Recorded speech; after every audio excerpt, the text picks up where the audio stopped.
Welcome to the Fortcast. This is Vanessa Garcia, and this is Citizens of Fortitude.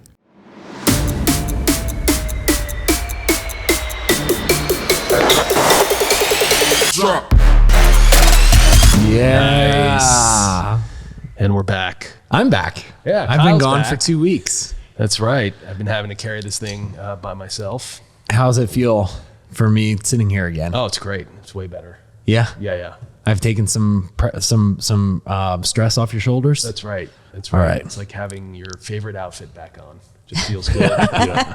Look good. Man. Look good. Talk good. You know what I mean? Your favorite I Fort do. shirt. Yeah. It's like having your favorite Fort shirt back on But with no sleeves. And this isn't about me. This is about Vanessa Garcia, Yeah. our member from the gym, member of the gym for How long? 8 months. 8 months. 8 months. August. Flew by. 8 months. You 2021. came into our lives over the summer. I did. Yeah. It was August 17th that I met you. Right. Dan. Nice. I looked Yes. at my text. So, right. So I'm the one who showed Vanessa the gym first.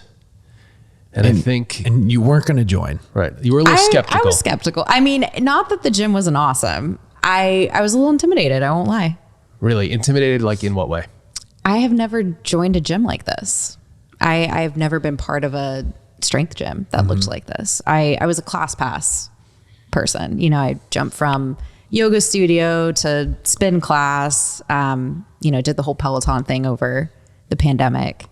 And so I'd never joined a gym that looked like this. And I don't know, Wow. for some funny reason, I decided to walk through the doors. And you were a figure skater early on.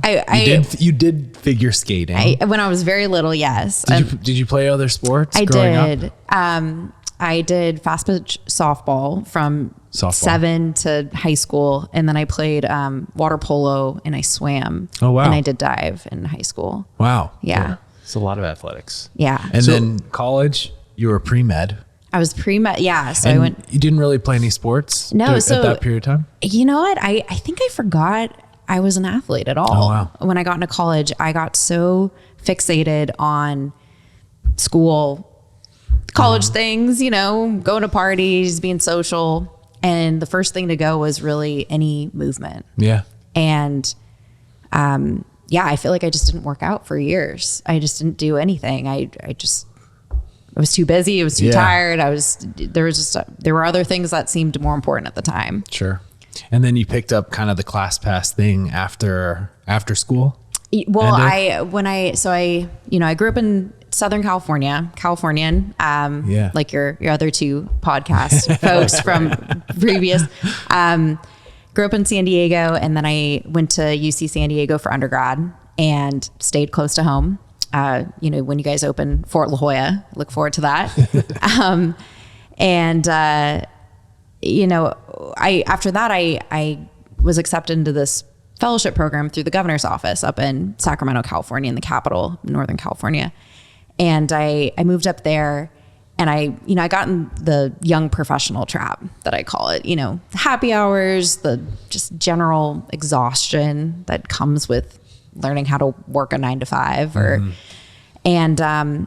I still didn't exercise. So there was a period from the beginning of undergrad to a few years after college where I just didn't. It was just work and social. Work, social. That's Yeah. pretty much it.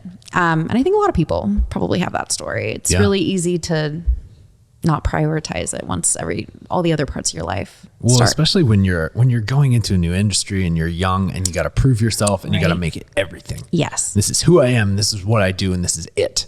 exactly. I'm that committed. Right. Yeah. That's how it felt. Yeah. And then eventually, I gained a bunch of weight and I was really unhappy with how I looked, and how I felt. I just felt, I didn't feel like an athlete. I just completely forgot I had any capabilities, as far as athleticism goes. So I started doing the class pass thing. And I, went to spin class, I went to yoga, but I never really had a place that I went to consistently. I would kind of just hop around, try out different things here and there. And, there were certain places I liked, but nowhere that was a regular. Right. So was that the impetus for coming in? You're like, I need to find some place I'm a regular, or like if this was so kind of out of your usual or your comfort zone, like what made you decide that you were going to try something like this? Yeah, I think I moved to New York last May, and I spent a few months trying to get adjusted. I got out of my workout routine that I'd kind of developed during the pandemic with doing online workouts. I'd bought, I feel like, the last pair of dumbbells in the Northern California region. I had to basically, stake out this place to get a pair of dumbbells so I had my 10 kilo dumbbells. That became my two friends and my cat were my only friends. I lived alone during the pandemic. I looked forward every day to my little depression walk, that we all did during the pandemic. Right. And then I would do some weight lifting with my 10 kilo dumbbells. And so when I moved here, I thought I should join a strength gym. I should go join a gym that actually has significant weights that are more than 10 kilos. And so I think I was talking loudly and my phone heard me. It was like, here's the fort. So I got an Instagram ad and then You met Dan. I met Dan. Came in, checked it out. And I checked it out. And I was like, these people seem kind of hardcore. And I kind of liked it, but I was like, okay, I'm kind of intimidated. All right, I'll do the trial. Right. And I was actually in between jobs at the time. I had moved here for one job and it was a total disaster. Not just the organization. And this other job that I applied to that I was much more interested in, they called me up and they said, hey, there's any way you want to move to New York? And I said, well, I already live here. So they had offered me a job. And so I had a week in between. And I remember I had all these great plans for, I'm going to see the city. I'm going to do all these things. I started my gym trial that day and I couldn't do anything the entire week. My body was just, it was fort and sleep. But I remember over that 14-day period, I showed up 13 times. Nice.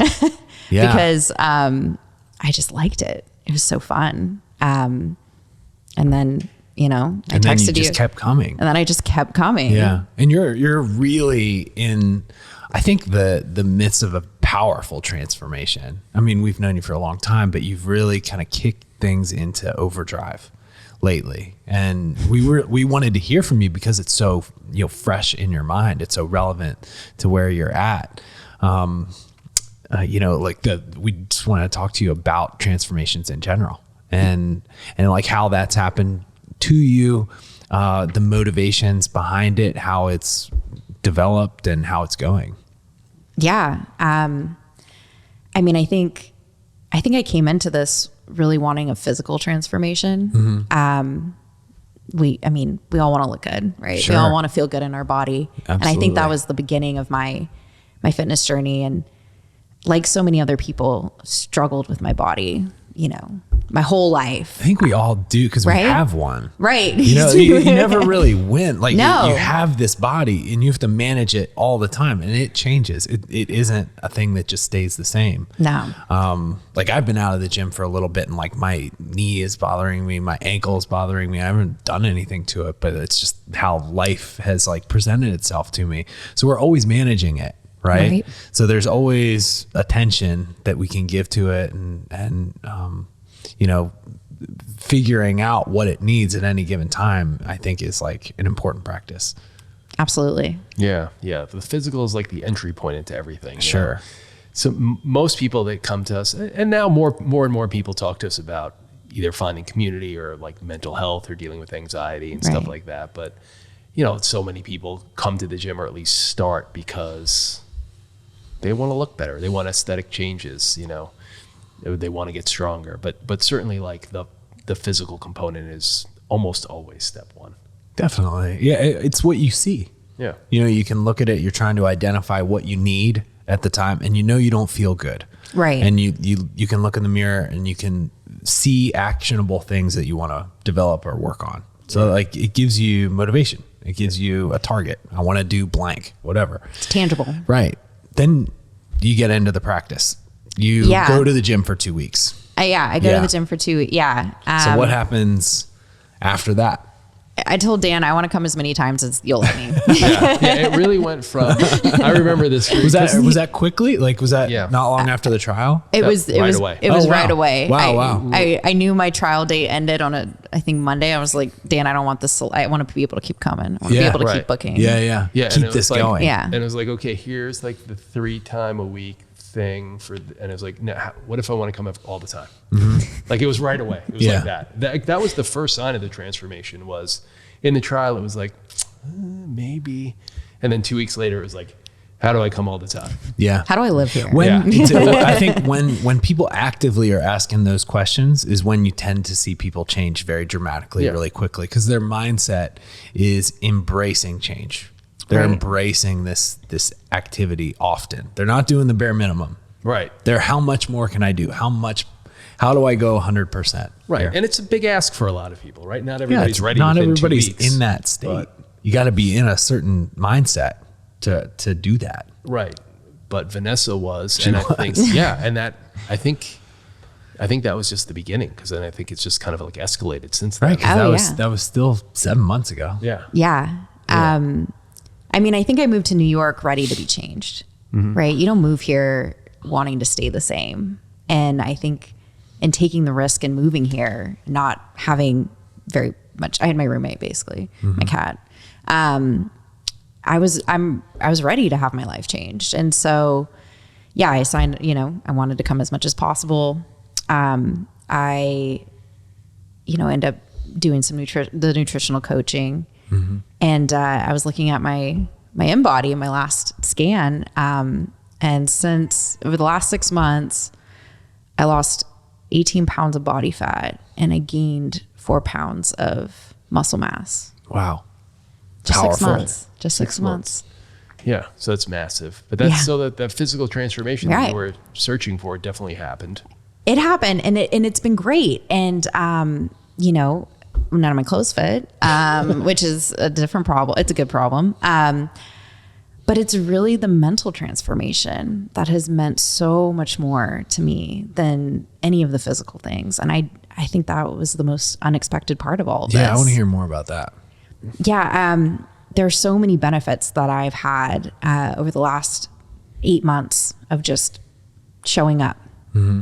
I think learning your strength, learning to just being reminded of my athleticism was such a huge component of it was just such a huge revelation to just be reminded that, wow, I'm pretty good at some of this. I can be pretty good at this stuff if I just keep showing up. If I just keep putting in the time and getting a little bit better each time, I can see real progress, and it's so tangible. And that was so powerful just to see it week after week after week, and even continue now to see it, or just to see small improvements even.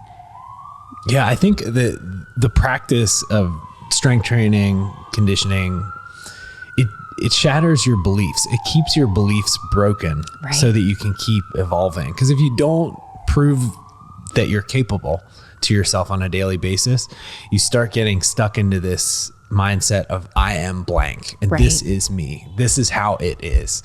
But when you prove to yourself by actually doing things that are on the edge, or maybe even a little bit exceeding the capability that you think you're in, it breaks the belief of who you are. Oh, I can be this. I can do this. If I show up, I can move the needle forward. And you do that every day. You get into just a mindset, a state where you're always evolving, growing, learning, practicing. Exactly. Rather than being stuck in who you are. And the difference is so dramatic in the way that we live our lives, experience our lives, that you tend to want to shout it from the rooftops and tell everybody. And, but then, like, how do you hold on to that? Like we've been training for a long time, or do you hold on to it? How's it, you're 8 months in, going on 40, 50, 60, how do you see it evolving over time for you? I think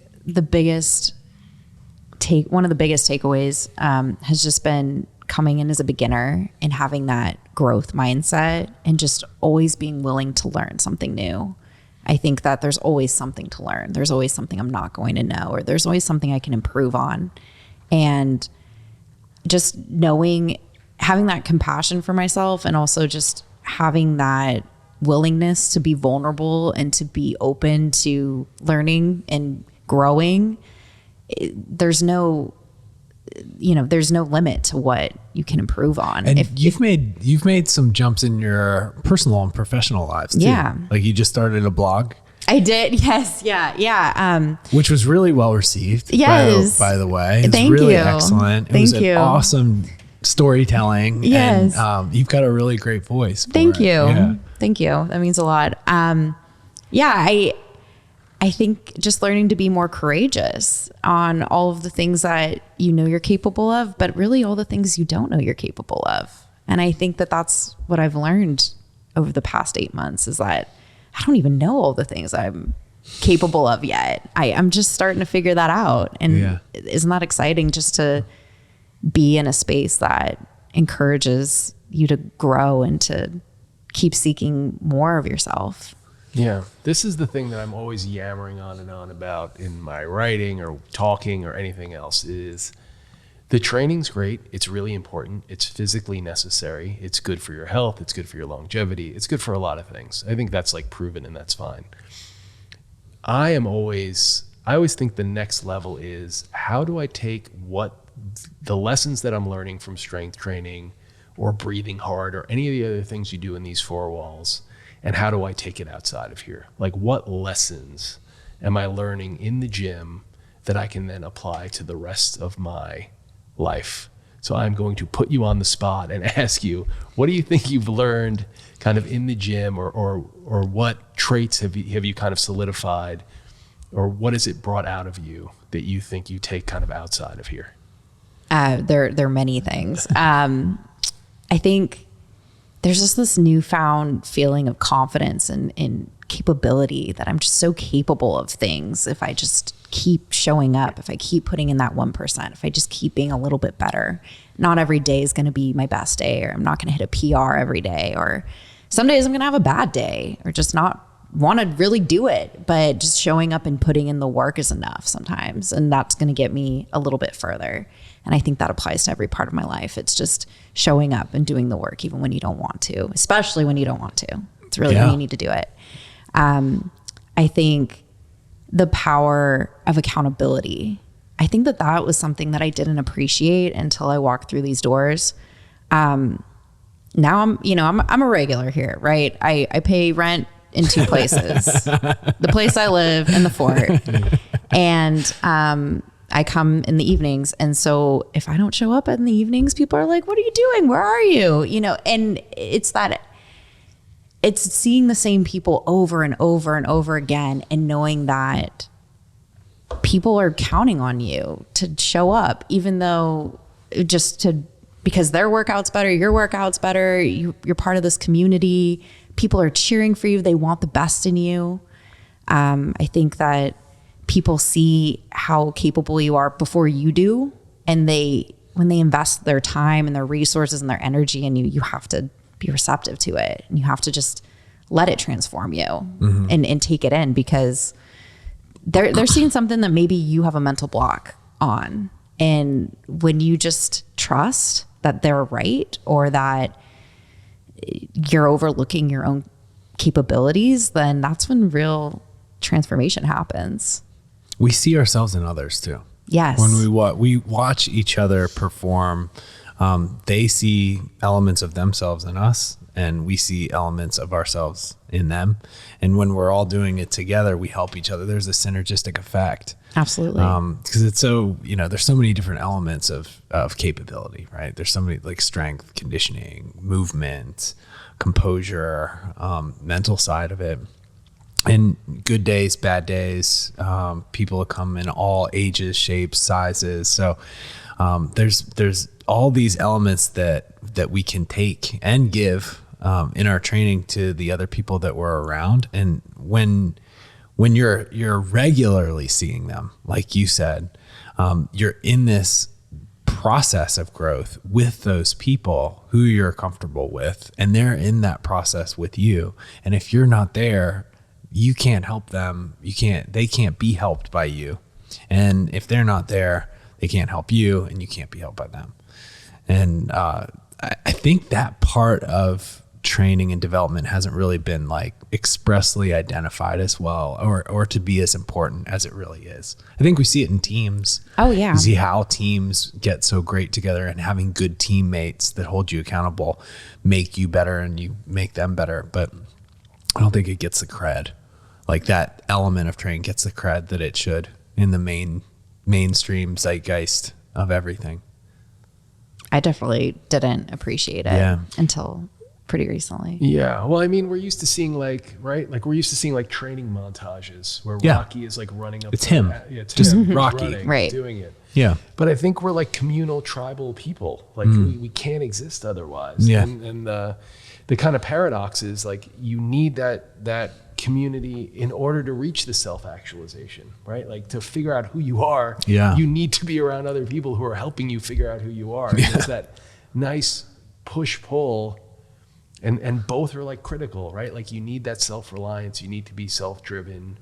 You can't just show up because I'm going to get charged X dollars, or this person's not going to see me. That's part of it, but more it's I need to be in this congregation to kind of, worship in the way that I want to.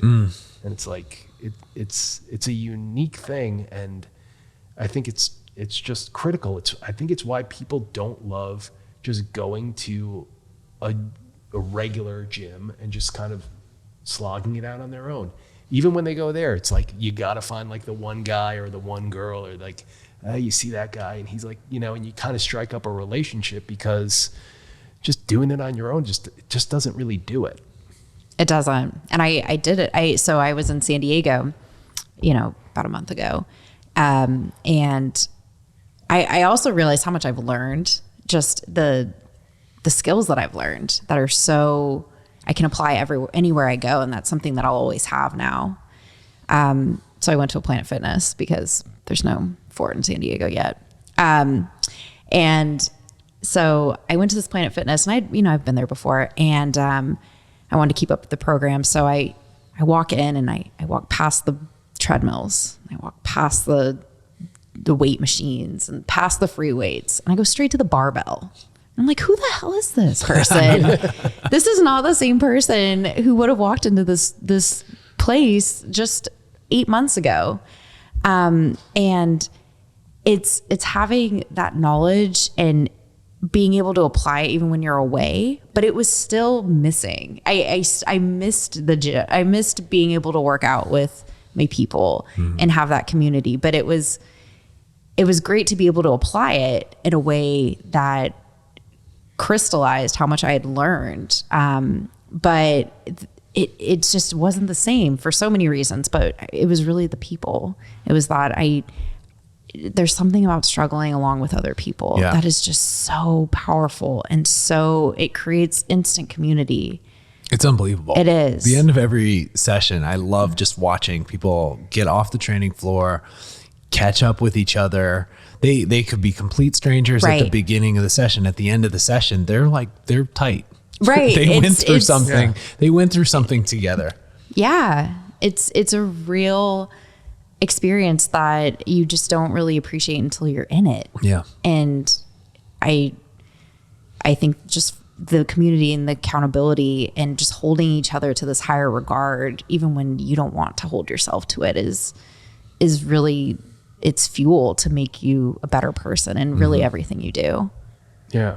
I think all these things that we're talking about, I think are the reasons why we got out of personal training, to do it this way. I think we just believed that people would do it better if they were doing it in groups, which I think we've proven to ourselves at the very least that's true. And also there is this kind of prevailing concept that if I'm your personal trainer, you don't know anything, you need me, I'm going to teach you how to do it. And if I'm not here, you can't do it to this ability. And I think we wanted to flip that. We wanted peer coaching. We wanted people to work together. We wanted you to walk into Planet Fitness and be like, all right, I'm the ass kicker in here, and I think that's like, Just like, what I said where's to the everyone barbell? as I walked in. As you walked in, Dan Trink said, find the barbell. Find the barbell. You grabbed a couple of Tootsie Rolls on your way in. But like, we want that. We want to empower people with it. Like, listen, I'm a nostalgic guy. I want people to stay with us forever. Like, I feel close to people. I get connected. But if you don't, I want you to walk out of here going like, I have the tools now. I can do this on my own.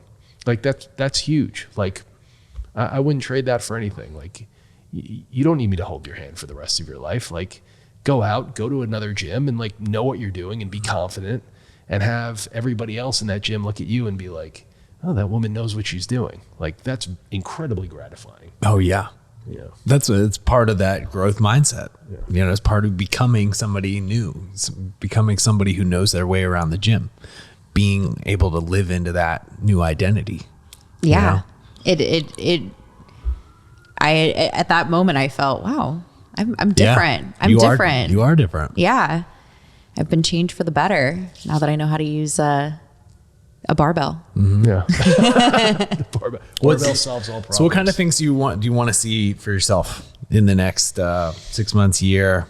Where's it going? Are you still in a transformation? Are you still like gaining muscle, losing fat? Is that something that you still look at as like something motivating and something you're moving toward? Yeah, I mean, I'm still meal prepping all the time. I'm still taking all the things I've learned and trying to apply them. I feel like I've even added other things. I'm running a little bit more now. Cool.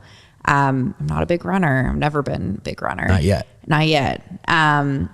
I was looking at, I'm going to do High Rocks in the fall, and which I also never would have thought. If you had shown me that a year ago, I would have said, there's no way I'm doing that. That's you now. But yeah, now I'm one of those High Rocks people. Yeah. And as far as the strength and the, body comp goals, when I first did my first Embody, it tells you, here's what we think you should do. And so I'm getting kind of close to that goal that it told me, you should drop that number. And I've been thinking a lot about, okay, well, what's next? Got to set new goals. And I think what I want to continue doing is I want to continue to move down that path and get toward that, the body recomp that I wanted when I first started. Continue to try to, increase my strength, or, if I can lift heavier or lift with better form. I think that that's huge. I think improving form and improving my, the way I lift, and just seeing what other parts of my life I can try to apply that to, or if there are other new aspects that I haven't even explored yet. Listening to Brett's podcast, I was like, should I do a triathlon? Yeah. The answer is yes. The answer is yes. If you're asking yourself those questions, right? That means yes. Yeah. Which is, I didn't know that I was going to be asking myself that question a few months ago. I thought, I'll join a gym. I'll make some friends. It'll be cool. So to be determined, but the growth doesn't stop. The transformation doesn't stop. Growth is who you are now. Yeah. It really has always been, I've always really had this mindset that I can be better. But I think that there was a part of me, especially when I look back at my athletic abilities back, when I was in college, or not college, in high school or younger, I think I was always holding myself back a little bit. I think I kind of knew what I could get by with. I think I knew that I had a level of athleticism that was good enough to make the varsity team, but I'm not going to put in that extra time to train a little extra, or run more, or swim more. I'm going to do what I need to do to make the team and continue to compete at a fine level. I was good, but never the best. Mm-hmm. But what if I try to be the best? What if I try to be? What if you went all in? Right. What if you came to the gym every day? What if you threw nutrition in? Yeah. What if you go all in? Yeah. And I think, and why not me? Yeah. And I think that's, for anyone listening to this, are you holding yourself back? And why are you holding yourself back? And what if you didn't? Because I think that's that's what I asked myself a few months ago. And now I'm kind of on the ride and I don't know where I'm going, but I'm excited about it. And, I just, it's incredible. It's incredible to be on this journey. Yeah. Well, we're really glad you're here. And thank you for coming on and speaking with us, sharing your story, motivating the dozens of people listening to this. Yeah. For now. Till it's millions of people listening to this. Soon enough. Yeah. And that was it's just wonderful hearing your experience. Yeah. I'm just I have so much gratitude. I think that's one piece that I didn't talk about earlier. I have so much more gratitude for everything. I think since I started this practice. I have gratitude for my body and all the amazing things that I didn't even know it could do. And it can do all of these things. I have gratitude for the people around me who lift me up when I feel like I can't do this. There's no way I can do this. Or motivate me when there's that last 50 meters on the road. I just want to clip out. I'm done. Gratitude for just the time and the space to have these transformative interactions and experiences with people. I think that if we can all take whatever experiences and be more grateful for them, that's really where the transformation happens everywhere. Absolutely. Yeah. Grateful for you. And you as well. Yeah, and bro. you. Yes. Grateful for all of you. Yeah. Well, I think it's a perfect place to end. I'm Kyle Fields. I'm Dan Trink. And we take this seriously. And we do what works. We'll see you in the next episode. Yep.